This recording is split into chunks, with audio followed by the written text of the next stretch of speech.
Petrol और diesel के prices record high पर पहुंच चुके हैं। मार्च 2020 से अब तक पेट्रोल प्राइसेस में 18 रुपए की बढ़ोतरी हो चुकी है, while diesel rates have also gone up by about 15 rupees per liter, and that's in the same duration as well.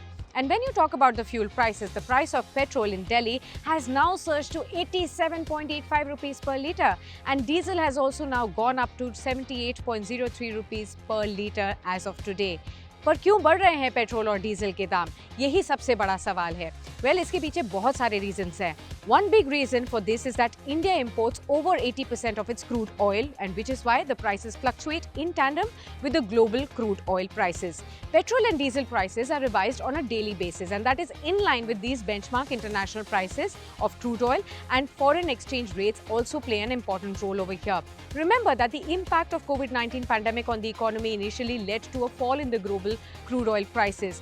Brent crude price had actually fallen from $66 per barrel to $19 per barrel in April 2020, and that was due to the travel curbs and also the lockdown restrictions. Now, with the market recovering, crude oil prices are slowly showing an upward trend and are now back at the pre-pandemic levels.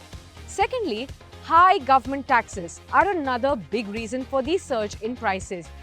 अगर आप petrol और diesel के prices में से taxes को हटा दें तो आपका फ्यूल बिल आधे से भी कम हो जाएगा। जी हाँ, excise duty and VAT they both constitute almost 63% of the price of petrol and 60% in that case of diesel as well. In taxes में सेंट्रल गवर्नमेंट के टैक्सेस तो होते ही हैं, साथ ही स्टेट्स भी अपना टैक्स जोड़ देते हैं वैट के जरिए, और यही वजह है कि हमें हर स्टेट में अलग दाम पर पेट्रोल और डीजल मिलता है। Apart from this, fuel prices also include a dealer commission of a minimum of 2.6 rupees per litre on petrol and 2 rupees per litre on diesel.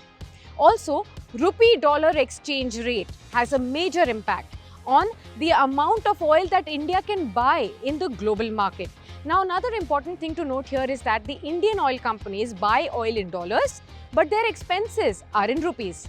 And therefore, these companies gain from a fall in the oil prices in international markets only if the rupee is stronger against the dollar. So, a lot of factors come together in pushing the fuel prices higher.